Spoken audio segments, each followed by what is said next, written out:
ಕೇಂದ್ರ ಸರ್ಕಾರ ಸುಮಾರು 480 ಕೋಟಿ ರೂಪಾಯಿ ವೆಚ್ಚದಲ್ಲಿ ಶರಾವತಿ ನದಿಗೆ ಮೇಲ್ಸೇತುವೆ ನಿರ್ಮಿಸಿದ ಬಳಿಕ ಸಿಗಂಧೂರು ಶ್ರೀ ಚೌಡೇಶ್ವರಿ ದೇವಾಲಯಕ್ಕೆ ಆಗಮಿಸುವ ಪ್ರವಾಸಿಗರ ಸಂಖ್ಯೆ ಹೆಚ್ಚಳವಾಗಿದೆ. ದೇವಾಲಯದಲ್ಲಿ ನಿನ್ನೆಯಿಂದ ಆರಂಭವಾದ 25ನೇ ವರ್ಷದ ನವರಾತ್ರಿ ಉತ್ಸವದಲ್ಲಿ ಅಧಿಕ ಪ್ರಮಾಣದ ಭಕ್ತರು ಭಾಗಿಯಾಗಿದ್ದರು. ದಸರಾ ಉತ್ಸವಕ್ಕೆ ಶಾಲಾ ಶಿಕ್ಷಣ ಮತ್ತು ಸಾಕ್ಷರತಾ ಇಲಾಖೆ ಸಚಿವ ಮಧು ಬಂಗಾರಪ್ಪ ಚಾಲನೆ ನೀಡಿದರು. ಮಾಜಿ ಸಚಿವ ಕಾಗೋಡು ತಿಮ್ಮಪ್ಪ, ದೇವಾಲಯದ ಧರ್ಮದರ್ಶಿ ಡಾ ಎಸ್ ರಾಮಪ್ಪ ಉಪಸ್ಥಿತರಿದ್ದರು. ಇದೇ ವೇಳೆ ಸಿಗಂದೂರಿನ ಚಿತ್ತ ಸರ್ಕಾರಿ ಶಾಲೆಗಳತ್ತ ಯೋಜನೆಗೆ ಚಾಲನೆ ನೀಡಲಾಯಿತು.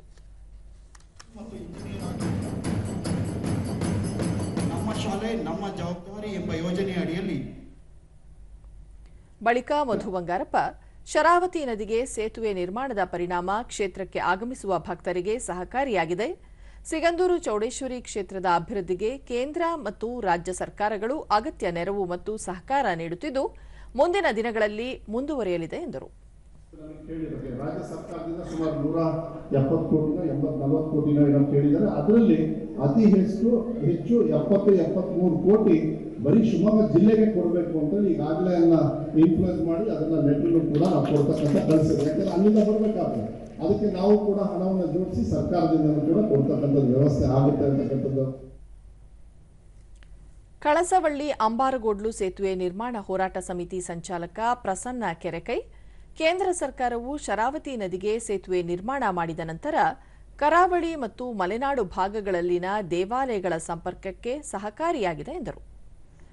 ಕಡೆಯಿಂದ ಬಂದು ಸಿಗಂದೂರು ದೇವಸ್ಥಾನವನ್ನು ಭೇಟಿ ಮಾಡಿ ಮಾರಿಕಾಂಬೆಯ ದೇವಸ್ಥಾನ ಶಿರ್ಸಿಗೆ ಹೋಗೋದಕ್ಕೆ, ಶೃಂಗೇರಿ ಕಡೆ ಹೋಗೋದಕ್ಕೆ ಅತ್ಯಂತ ಅನುಕೂಲಕರವಾಗಿದೆ.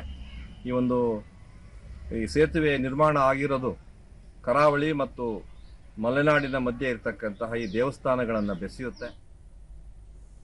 ದೇವಾಲಯದ ಪ್ರಧಾನ ಕಾರ್ಯದರ್ಶಿ ರವಿಕುಮಾರ್, ಕೇಂದ್ರ ಮತ್ತು ರಾಜ್ಯ ಸರ್ಕಾರದ ಸಹಭಾಗಿತ್ವದಲ್ಲಿ ಶರಾವತಿ ನದಿಗೆ ಸೇತುವೆ ನಿರ್ಮಾಣವಾಗಿದ್ದು, ಈ ಸೇತುವೆ ದಕ್ಷಿಣ ಮತ್ತು ಉತ್ತರ ಕನ್ನಡ ಜಿಲ್ಲೆಗಳನ್ನು ಬೆಸೆಯಲಿದೆ. ಈ ಸೇತುವೆ ನಿರ್ಮಾಣದಿಂದ ಈ ಭಾಗದ ಜನತೆ ಮತ್ತು ಶಾಲಾ ಮಕ್ಕಳಿಗೆ ಹೆಚ್ಚು ಸಹಕಾರಿಯಾಗಿದೆ ಎಂದು ಹೇಳಿದರು.